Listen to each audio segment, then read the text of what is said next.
સહકાર ડેલિગેશને મુમણવાસ ગામના પશુપાલકો સાથે સંવાદ કરીને બનાસ મોડલની સુવિધાઓ વિશે માહિતી મેળવી.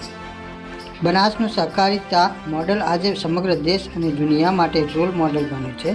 આગામી 6 ડિસેમ્બરના રોજ દેશના ગૃહ અને સહકાર મંત્રી શ્રી અમિતભાઈ શાહ વાવ થરાદ જિલ્લાના સણાદર ખાતેથી શરૂ કરીને વાવ થરાદ અને બનાસકાંઠા જિલ્લાના અલગ અલગ સ્થળોએ બનાસ મોડલની મુલાકાત કરશે.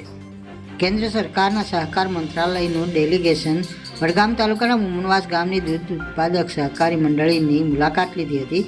તેમણે પશુપાલકો સાથે સંવાદ કર્યો હતો અને બનાસ મોડલની તમામ સુવિધાઓ વિશે માહિતી મેળવી હતી, જેમાં દૂધ કલેક્શન પદ્ધતિ, ગુણવત્તા, સ્વચ્છતા, ફેટ, SNF વગેરે બાબતોએ ઝીણવટપૂર્વક નિરીક્ષણ કરીને માહિતી મેળવી હતી.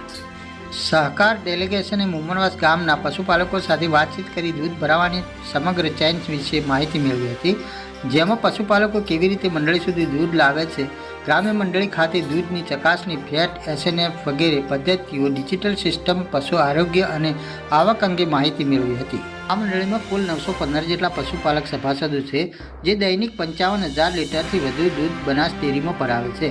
આ ગામના 915 જેટલા સભાસદો મહિને 4.50 કરોડથી વધુ રકમનું દૂધ ઉત્પાદન કરે છે.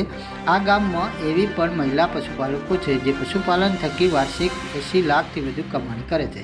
બનાસ ડેરી થકી આજે બનાસકાંઠા જિલ્લાએ સહકાર ક્ષેત્રે ક્રાંતિ સર્જી છે. બનાસ મોડલ આજે સમગ્ર દેશમાં લોકપ્રિય બન્યું છે.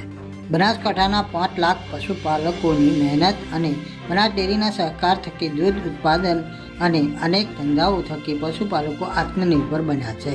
KS update news Banaskantha.